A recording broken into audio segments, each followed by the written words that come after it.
제 아내는 대학생 때부터 주일학교 교사를 했습니다. 당시에 대부분의 그 교회가 그렇듯이 그 교회도 주일학교 무슨 예배실이나 분반 공부실 이런 게 없기 때문에 그냥 어른 예배실에서 막 이곳저곳에 모여가지고 막 이렇게 예배를 드리는데 그 분반 공부를 하고 이러는데 그 분위기가 얼마나 소란스러웠겠습니까? 한번 생각해 보십시오.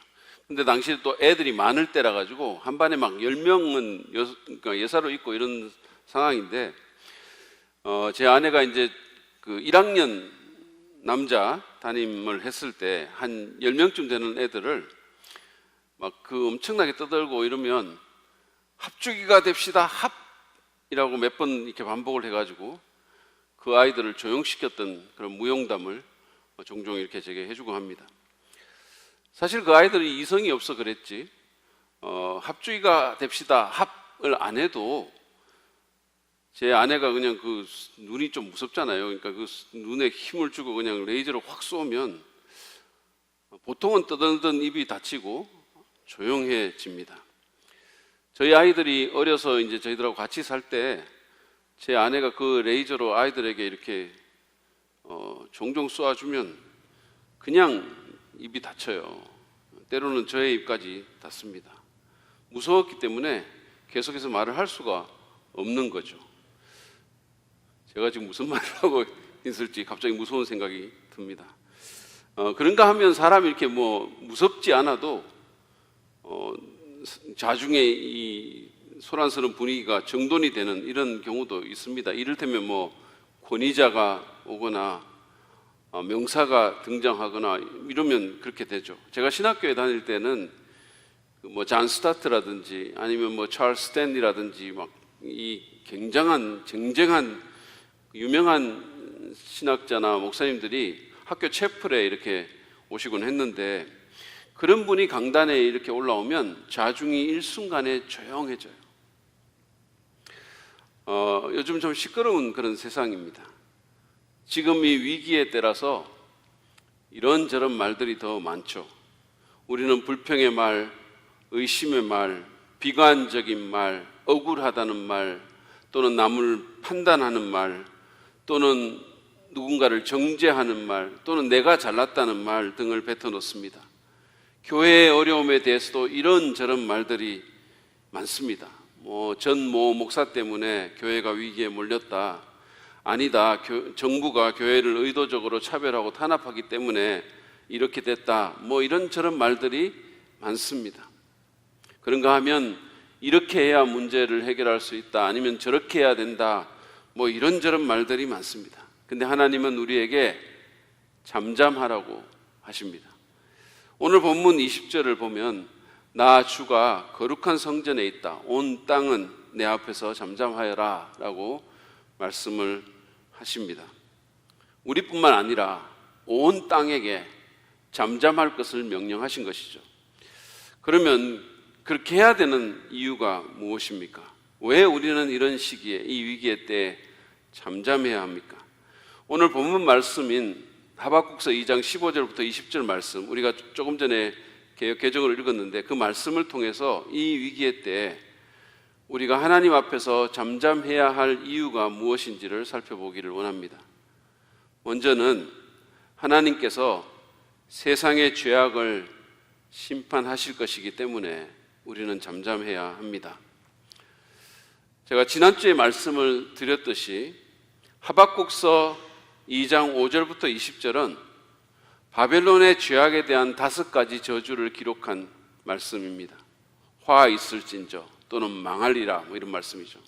제가 지난주에 그 3가지를 말씀을 드렸는데 혹시 기억이 나시나요? 제가 지금 너무 많은 것을 요구하고 있죠. 네. 저도 압니다. 죄송합니다. 그 3가지는 남의 것을 빼앗아 자기 것을 삼은 자에 대한 저주, 그리고 탐욕에 취해서 부당한 이득을 취하는 자에 대한 저주, 그리고 폭력과 불의로 자기의 영광을 쌓아 올린 자에 대한 저주였습니다.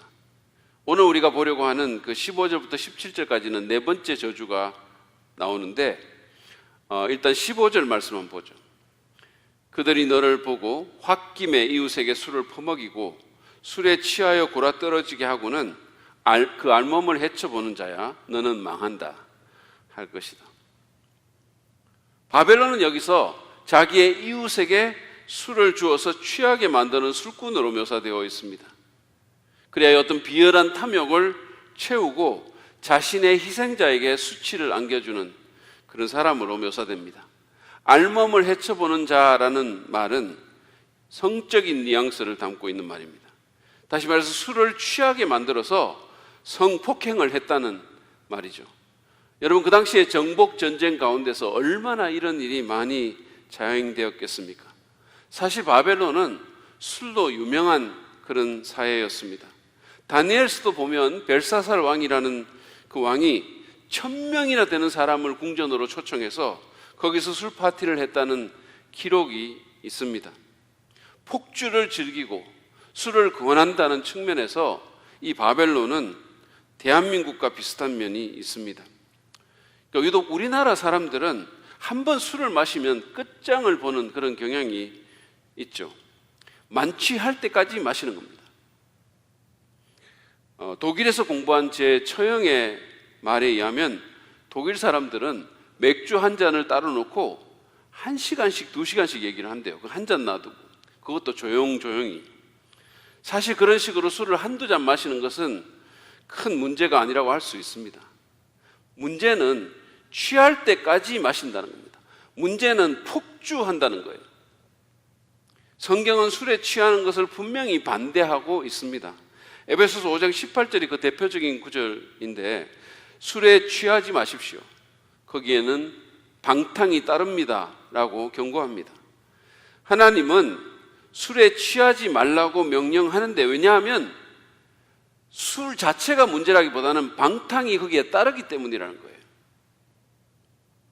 저는 예수님 믿기 전에 술 취해본 경험이 있기 때문에 이 말씀이 진리임을 확실하게 증언할 수가 있어요. 이런 면에서 저는 술을 입에도 대보지 않고 어릴 때부터 예수 믿어서 목사가 되신 분보다 훨씬 우위에 있는 거예요. 전혀 자랑스럽지 못한 표정으로 저를 지금 보고 계십니다. 댓글에 제발 노맨이라고는 달지 마세요. 저도 부끄럽습니다, 사실은. 아무튼 오늘 본문에 나온 것과 같은 그런 수치스러운 일들, 방탕한 일들이 술 취함으로 인해서 일어난다는 거예요. 많은 사람들의 삶 가운데 정말 지워버렸으면 싶은 그런 일들이 술 취함과 연관되었을 가능성이 매우 높습니다. 여러분 한번 생각해 보십시오. 세상의 범죄 가운데 음주와 연관되지 않은 것이 얼마나 되겠어요? 지난주만 하더라도 음주운전 차량에 한 50대 성실한 치킨집 사장님, 가장이 치여서 세상을 떠났어요. 여러분, 그 가족들 한번 생각해 보세요. 이 얼마나 안타깝고 비극적인 일입니까? 그리고 지금 여론의 문매를 맡고 있는 그 운전자, 그 젊은 여인의 삶은 또 앞으로 어떻게 되겠습니까? 그 여인이 그날 술을 마시면서 자기에게 이런 일이 닥칠 거라고, 자기가 그런 사고를 낼 거라고 생각이나 했겠습니까? 혹시 우리 가운데 술 드시는 분들, 술 좋아하시는 분들 심각하게 한번 생각해 보시기 바랍니다. 술 취함이 여러분의 인생을 수치스럽게 만들 수 있고 여러분의 삶을 일순간에 망가뜨릴 수 있습니다. 저희 나라는 지금 담배에 대해서는 엄청나게 규제를 하거든요. 그래서 지금 담배 피우는 사람은 거의 죄인이에요. 아파트에서도 죄인입니다. 어디 갈 데도 없어요. 그런데 술에 대해서는 상당히 관대한 면이 있습니다. 근데 사실은 담배보다 술이 더 위험합니다. 여러분, 술로 인한 사회적 비용이 얼마나 드는지 모릅니다. 요즘은 주부들도 집에서 한 잔 한 잔 이렇게 마시다가 알코올 중독 걸리는 주부들이 상당히 많다는 거예요. 가능하면 술자리에 가지 마시고 또 남에게 권하지도 마십시오. 우리나라에서 이렇게 술 드시는 분들 보면 유독 잘 권하는 경향이 있는데 제가 왜 그럴까 이렇게 생각해 보니까 이게 폭주 습관과 연관이 있겠다라는 생각이 들었어요. 왜냐하면 나는 완전히 망가지는데 다른 사람은 가만히 있으면 나만 너무 이상해지잖아요. 그러니까 그게 싫은 거예요. 그러니까 자꾸 술을 권하는 겁니다. 같이 망가지자는 거죠. 근데 이것도 제가 경험이 있어요. 이번에는 그렇게 부정적인 건 아닙니다. 제 친구 하나가 미국에 이민을 가는데, 그래서 뭐 이게 마지막 미팅이라고 해가지고 친구들, 선배들과 같이 만났어요. 이게 마지막 만남이니까 안 갈 수도 없고, 이게 또 지방이라서 지방에 내려가서 저희 집이 있는 것도 아니고 빨리 올 수도 없는 상황인데, 가보니까 아니나 다를까 술판이 벌어졌어요. 그리고 역시 누군가가 술을 권했어요. 근데 제가 이제 예수님 믿고 그 당시에 술을 끊었기 때문에 안 마시겠다고 했는데, 옆에 있던 선배가 얼마나 화를 내는지 그냥 욕을 하고 그냥 난리가 났어요. 근데 그러던 중에 아마 누군가가 저를 아마 보호하기 위해 가지고, 쟤는 요즘 예수 믿어가지고 술 안 마시니까 그냥 놔두라고 그랬던 것 같아요. 그러니까 그냥 제게 와가지고, 너는 임마 하나님 무서워가지고 술 못 마시냐? 이 쪼다 같은 XX야. 나는 하나님 같은 거 하나도 안 무서워. 이러더니 술을 그냥 술잔을 이렇게 들더니 확 자기 입에 털어붓는 거예요. 제가 하나님 같았으면 그 술을 까나리 액젓으로 다 만들 텐데, 하나님은 안 그러셨어요. 아무튼 이렇게 술을 권해가지고 모두가 먹고 취하면 다 같이 짐승이 되는 거예요. 다 같이. 통제불능의 일들이 일어납니다. 맨정신 같았으면 절대 하지 않았을 일들. 정말로 부끄럽고 할 수만 있으면 되돌리고 싶은 그런 일들이 거기서 일어나는 겁니다. 그러므로 우리는 주의해야 합니다. 바울은 술 취하지 말고 성령의 충만을 받으라라고 말씀하셨어요. 술 취하는 일과 성령의 일은 도저히 양립할 수 없는 일이라는 뜻입니다. 이것은 또한 술 취함의 문제를 해결할 수 있는 방법은 성령의 충만을 받는 것이라는 뜻으로도 해석할 수 있습니다. 여러분, 성령의 충만을 구하시기 바랍니다. 하박국은 이웃에게 술을 퍼먹여서 취하게 만들고는 수치스러운 일을 시키는 그 바벨론에게 저주를 선포하고서 16절에서 이렇게 말씀합니다. 영광은커녕 실컷 능욕이나 당할 것이다. 이제는 네가 마시고 골아떨어져 네 알몸을 드러낼 것이다. 주의 오른손에 들린 심판의 잔이 네게 이를 것이다. 더러운 욕이 내 영광을 가릴 것이다. 남을 수치스럽게 만든 그들 자신도 수치스럽게 될 것이라는 말입니다. 남을 취하게 만들었던, 남에게 술잔을 권했던 그들을 주님께서 그의 입에도 잔을 밀어 넣을 것이라고 말씀합니다. 특별히 그것은 주님의 오른손에 들린 심판의 잔입니다. 주님께서 직접 그들의 죄악을 심판하시겠다는 거예요. 그러면서 17절에는 그들이 저지른 폭력에 대해서도 언급을 합니다. 보시죠.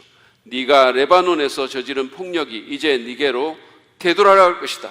네가 짐승을 잔인하게 죽였으나 이제는 그 살육이 너를 덮칠 것이다. 사람들을 학살하면서 땅과 성읍과 거기에 사는 주민에게 폭력을 휘둘렀기 때문이다. 레바논은 이스라엘 북쪽에 위치한 곳인데 풍부한 백양목과 야생동물로 유명했습니다. 하나님은 바벨론의 폭력행위, 그들이 아마 정복 전쟁을 하면서 땅과 짐승과 사람들에게 자행된 야만적인 폭력행위를 심판하시겠다고, 자기들이 했던 대로 당하게 할 것이라고 그렇게 말씀하신 것입니다. 분명한 것은 하나님께서 세상의 죄악에 무관심하지 않으시다는 거예요. 하나님이 다 알고 계신다는 겁니다. 그들이 무슨 짓을 하고 있는지, 세상의 어두운 곳에서 어떤 일이 진행되고 있는지 하나님 다 아신다는 거예요. 그분은 우리의 죄악을 알고 계시고 그 죄악으로 인한 누군가의 고통도 알고 계십니다. 그리고 그분은 당신의 정하신 때에 죄악을 심판하시고 원수 갚는 일을 하실 것입니다. 그러므로 불평과 의심을 거치고 하나님 앞에 잠잠하라는 거예요. 특별히 하박국 같은 의인들은, 하나님을 믿는 사람들은 죄악이 난무한 이 위기의 때에 불평하지 말고 의심을 그치고 하나님 앞에 잠잠하라는 겁니다. 이래야 된다, 저래야 된다 떠들지 말라는 겁니다. 믿음으로 하나님께 맡기고 2주 전에 저희가 본 것처럼 더디더라도 기다리라는 것입니다. 하나님께서 심판하시고 우리를 위해 신원하시며 모든 것을 바르게 하실 때까지, 비록 위기가 있더라도, 고난이 있더라도, 억울한 일을 당하더라도 의인의 신분에 합당하게 믿음으로 살아가라는 얘기입니다. 기억하십시오. 하나님은 세상의 죄와 악에 무감각하지 않으실 뿐만 아니라, 무지하시지 않으실 뿐만 아니라 그 죄악을 당신의 정하신 때에 심판하십니다. 그러므로 그 하나님 앞에 잠잠하고 인내하면서 믿음으로 사는 우리가 되기를 원합니다. 우리가 하나님 앞에 잠잠해야 될 두 번째 이유는 하나님은 생명 없는 우상이 아니기 때문입니다. 18절에서 19절은 2장에 나온 5가지 저주의 마지막인데 바로 우상 숭배에 대한 것입니다. 그러니까 이게 죄가, 저는 순서가 있다고 봐요. 이게 맨 마지막에 나온 것은 가장 심각하게 하나님이 생각하시는 것이 아닐까, 이런 생각을 해요. 어쨌든 이 말씀을 여러분 우리 같이 한번 읽어보시기를 바랍니다. 18절부터 19절이에요. 시작. 우상을 무엇에다 쓸 수 있겠느냐? 사람이 새겨서 만든 것이 아니냐? 거짓이나 가르치는 부어 만든 우상에게서 무엇을 얻을 수 있겠느냐? 그것을 만든 자가 자신이 만든 것을 의지한다고 하지만 그것은 말도 못하는 우상이 아니냐? 나무들어 깨어나라 하며 말 못하는 돌들어 일어나라 하는 자야. 너는 망한다. 그것이 너를 가르치느냐? 기껏 금과 은으로 입힌 것일 뿐 그 안에 생기라고는 전혀 없는 것이 아니냐? 하박국은 우상을 무엇에다 쓸 수 있겠냐며 말문을 엽니다. 아무 쓸모가 없다는 거예요. 유익이 없다는 겁니다.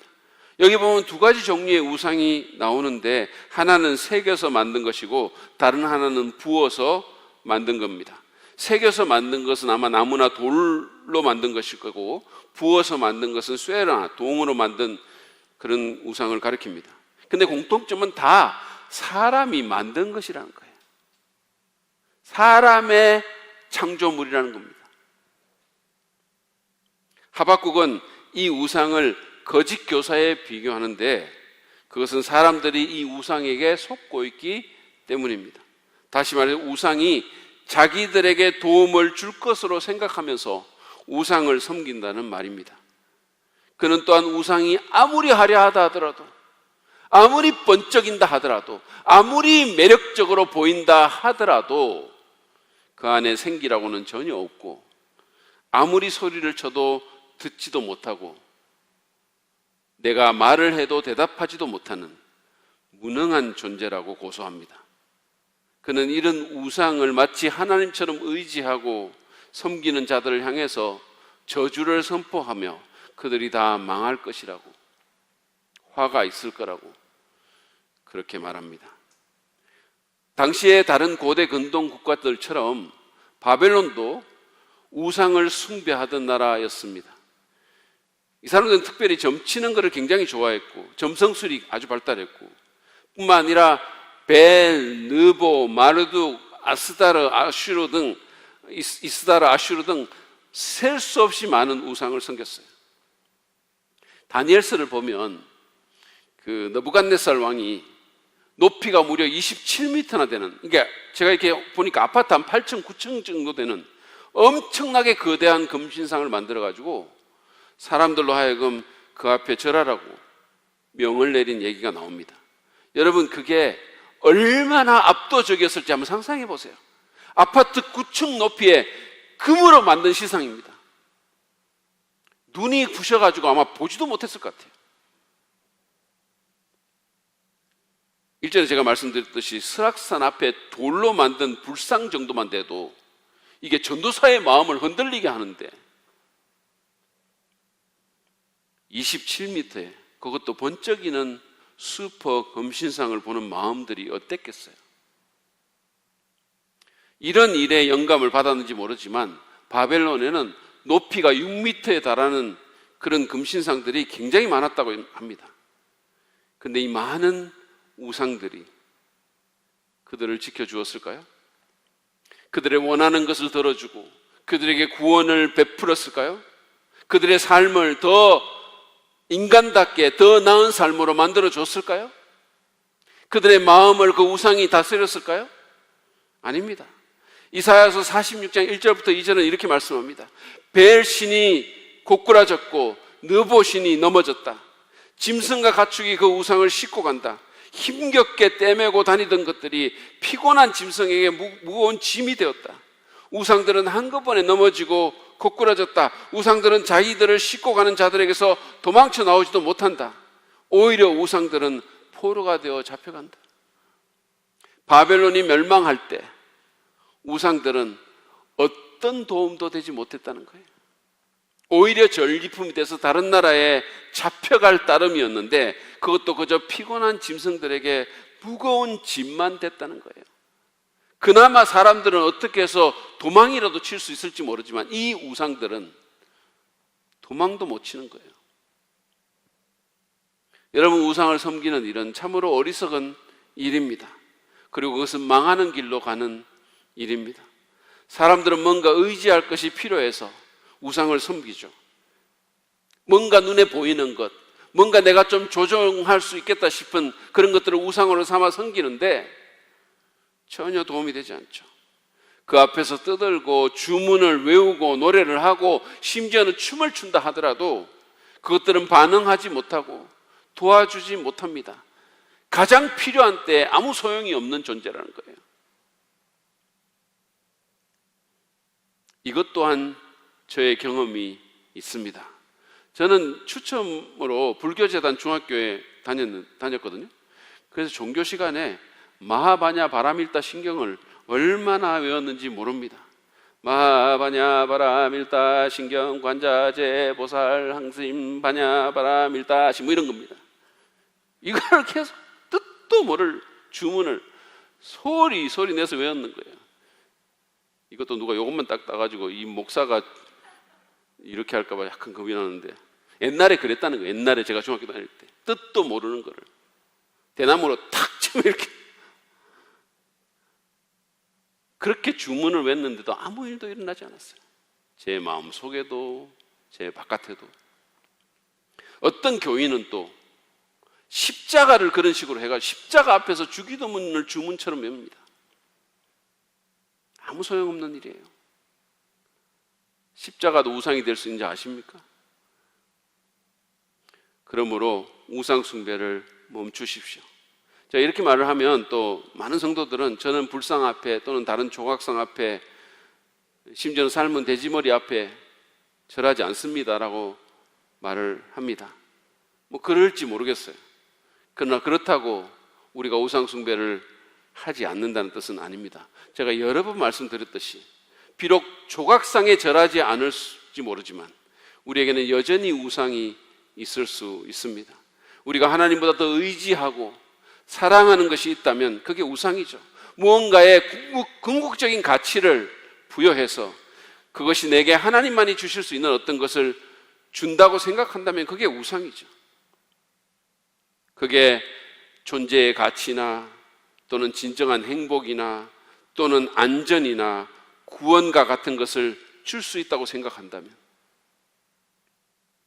그것이 내 존재를 다르게 만들 수 있다고 생각한다면 그게 우상이죠.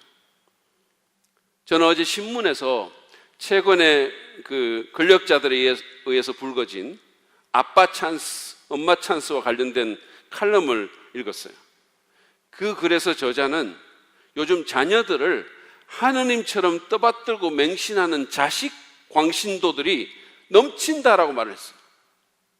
그러면서 애느님, 아느님, 딸느님과 같은 신조어가 생겼다는 거예요. 애느님입니다. 그러면서 내 자식 지상주의, 내 자녀 지상주의, 이게 이 시대의 거의 문화현상으로 봐야 할 거라고 그렇게 말을 하면서 개탄하는 칼럼을 읽었어요. 이처럼 자식도 우상이 될 수 있습니다. 심지어 저 같은 목회자도 목회 성공이 우상이 될 수 있어요. 사람들이 저를 칭찬하고 훌륭한 목사라고 말해주는 그 사람들의 인정과 인기도 우상이 될 수 있죠. 그게 무엇이든 간에 우상은 우리를 구원하지 못하고 우리가 원하는 것을 주지 못합니다. 왜냐하면 그것은 참 하나님이 아니기 때문이에요. 우리는 우상 숭배와 같은 그런 잘못된 죄악에서부터 완전히 끊어져야 합니다. 우상 숭배는 우리를 철저한 실망과 파멸로 이끌 것입니다. 그런데 이러한 우상과는 달리 하나님은 살아계신 분입니다. 2장에서 하박국은 이 하나님을 계속해서 주님으로 부르거든요. 다시 말해서 여호와라고 부릅니다. 그런데 그 뜻은 I am, 나는 있다라는 뜻이에요. 출애굽기 3장에 보면 하나님은 이 이름을 소개하시면서 나는 스스로 있는 자다라고 당신의 이름을 설명하십니다. 다시 말해서 하나님은 살아계실 뿐만 아니라 존재의 근원이 되시는 분이시라는 거예요. 나는 스스로 있다 그랬어요. 생기 없는 우상과는 달리 그분은 우리에게 생기를 주시는 분이십니다. 아무런 반응도 못하는 죽은 것 같은 그 우상과는 달리 하나님은 살아계신 분이십니다. 따라서 우리는 그분 앞에서 떠들 필요가 없습니다. 깨어나라, 일어나라 말할 필요가 없습니다. 왜냐하면 그분은 언제나 깨어 있는 분이시기 때문입니다. 예수님께서는 기도에 대해서 가르쳐 주시면서 말을 많이 하여야 들어주는 줄로 생각하는 이방 사람들처럼 중언부언하지 말라고, 빈 말을 많이 해야만 들어줄 줄 생각하는 그런 이방의 우상과 하나님은 다르다라고 말씀하셨어요. 우리는 그분에게 어떤 힌트를 줄 필요도 없고 때를 써서 조를 필요도 없고 목소리를 높일 필요도 사실은 없어요. 그분은 이미 알고 계십니다. 그분은 우리 마음의 소리까지 들으시고 홀로 흘리는 우리의 눈물도 보십니다. 아무 감정도 마음도 없는 그런 우상과는 달리 하나님은 우리를 아끼시고 사랑하십니다. 그러므로 그 하나님 앞에서 우리는 잠잠해야 합니다. 잠잠히 그분을 의지하고 그분께 내 마음을 드리고 그분의 사랑과 구원의 말씀에 귀를 기울여야 합니다. 마지막으로 우리가 하나님 앞에서 잠잠해야 할 것은 하나님은 온 우주를 통치하시는 주권자이시기 때문입니다. 우상에 대해서 말하던 하박국은 20절에서 하나님에 대해 장엄한 선언을 합니다. 한번 보시죠. 나 주가 거룩한 성전에 있다. 온 땅은 내 앞에서 잠잠하여라. 제가 지난주에 말씀드린 것처럼 원어 성경에는 나라는 말이 없습니다. 따라서 개역개정으로 한 번 더 읽죠. 같이 읽을까요? 시작. 오직 여호와는 그 성전에 계시니 온 땅은 그 앞에서 잠잠할지니라 하시니라. 여기 개역개정이 오직이라고 번역했는데 원문은 그러나라는 접속사로 시작합니다. 그것은 완전한 대조를 나타내는 것입니다. 앞에 열거했던 그 흉포한 바벨론과도 다르고 생기 없는 우상과도 완전히 다른 분이라는 뜻입니다. 완전히. 그분은 자존하시고 영원하시고 전지전능하실 뿐만 아니라 거룩하신 분이십니다. 하박국은 그 주님이 거룩한 성전에 계신다라고 말합니다. 여기서 성전은 예루살렘에 있는 그것을 말하는 것이 아니라 하늘의 성전을 의미합니다. 그분은 하늘 보좌에 앉아서 온 우주를 통치하십니다. 그분이 최고의 주권자이시고 그분만이 역사를 주관하시고 민족들의 흥망성쇠를 결정하십니다. 비록 세상은 소란스럽고 온갖 격변과 소용돌이와 위태로움 가운데 있지만 온갖 사람들이 자신의 힘과 권세를 자랑하지만 때로는 위협하지만 그럼에도 우리가 낙심하거나 좌절하지 않고 힘과 위로를 얻는 것은 우리 하나님께서 보좌에 앉아 모든 것을 통제하시고 다스리시기 때문입니다.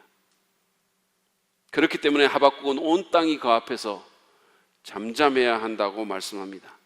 깨어나라, 일어나라라고 소리치는 것이 아니라, 사람들이 점집에 가서 무당들에게, 점쟁이들에게 어떤 힌트를 주는 것이 아니라, 이래야 한다, 저래야 한다고 떠드는 것이 아니라 하나님 앞에서 오히려 침묵해야 한다는 겁니다. 여기 잠잠하라에 해당되는 히브리어가 하스이거든요. 하스. 영어로는 허쉬잖아요. 이게 일종의 의성어입니다. 우리말로 옮기면 쉿과 같은 뉘앙스예요. 쉿. 제가 아까 제 처형 얘기를 했는데 그 남편 되시는 손이 동서가 독일에서 이제 한국 교민들하고 테니스를 막 이렇게 치면서 좀 떠든 모양이에요. 근데 보통 우리가 운동하면 좀 그러잖아요. 테니스 치고 이렇게 복식으로 막 치면 막 보는 사람도 그렇고 하는 사람도 그렇고 나이스! 막, 에이! 막 떠들잖아요. 가자! 막 이러면서 막 떠들잖아요. 그러니까 좀 떠들었던 것 같아요. 그러니까 옆에서 테니스를 치던 독일 사람이 다가오더니 손가락을 입에 대고 조용! 이러고 그랬던 거예요. 소리도 안 높이고 조용! 이랬다는 거예요. 이 본문이 꼭 그런 느낌이에요. 세상의 모든 사람들이 이런저런 말을 하고 있는데 모든 사람이 들끓고 자기들의 힘과 위력을 자랑하는데 모든 사람이 뭔가 자기 의견을 내고 목소리를 높이는데 어떤 사람은 억울하다 그러고 어떤 사람은 불평하고 어떤 사람은 누군가를 정죄하는데 그런데 하나님께서 입에 손가락을 대시고 조용 이라고 말씀하시는 겁니다. 왜냐하면 그분의 말씀만이 옳고 그분의 말씀만이 능력 있는 말씀이기 때문입니다. 그분만이 세상과 당신의 백성에게 진정한 변화를 가져오실 수 있는 분이기 때문입니다. 그분의 말씀만이 무언가를 이루어지게 하는 말씀이기 때문입니다. 따라서 우리는 그분 앞에서 잠잠해야 합니다. 욥은 하나님의 음성을 듣기 전에 수많은 말을 쏟아냈는데 그 친구들과 자기 친구들과 논쟁하면서 원망하기도 하고 불평하기도 하고 하나님 나오라고 막 소리 지르기도 했는데 하나님께서 마침내 입을 여시고 창조에 나타난 당신의 위엄과 영광을 보여주었을 때 바로 회개하고 입을 닫습니다. 욥기 42장 3절에 욥은 이렇게 말합니다. 잘 알지도 못하면서 감히 주님의 뜻을 흐려놓으려 한 자가 바로 저입니다. 깨닫지도 못하면서 함부로 말을 하였습니다. 제가 알기에는 너무나 신기한 일들이었습니다. 우리도 불평과 의심 또는 자랑과 과시, 잘난 체 하는 말을 그치고 주님 앞에서 고요한 경외감으로 그분을 경배하도록 합시다.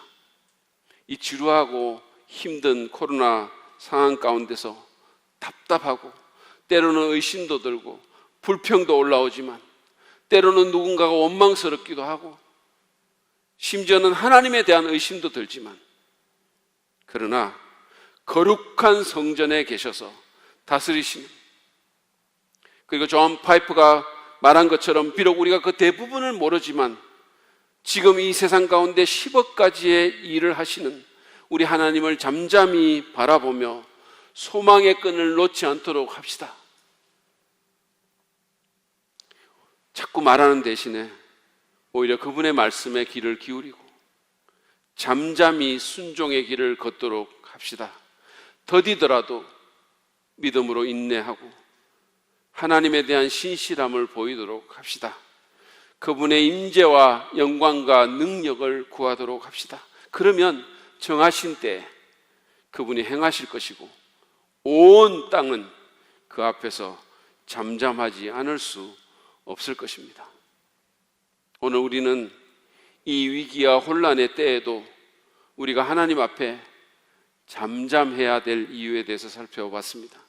그것은 하나님께서 세상의 죄악을 심판하실 것이기 때문이고 그분이 생명 없는 우상이 아닌 살아계신 분이시기 때문이며 온 우주를 통치하시는 주권자이시기 때문이었습니다. 따라서 우리의 죄악을 거치고 거짓인 그 우상을 내려놓으며 내 삶의 주권자 되신 하나님 앞에 나아가도록 합시다. 지금도 여전히 거룩한 성전에서 모든 것을 깨고 계시고 모든 것을 통제하시고 모든 것을 다스리시는 그분의 음성을 듣고 그분 앞에서 내 모든 염려와 내 모든 두려움, 의심과 불평을 내려놓도록 합시다. 고요한 경외감으로 그분을 예배하는 삶을 삽시다. 그러면 그분이 일하실 것입니다. 그분이 다스리실 것입니다. 언젠가 온 땅은 그 앞에서 잠잠할 것이고 우리는 그분의 구원을 기뻐하며 마음을 다해 찬양하게 될 것입니다. 영원히 그 하나님과 우리가 함께하게 될 것입니다. 그런 축복이 우리 모두에게 임하기를 바랍니다.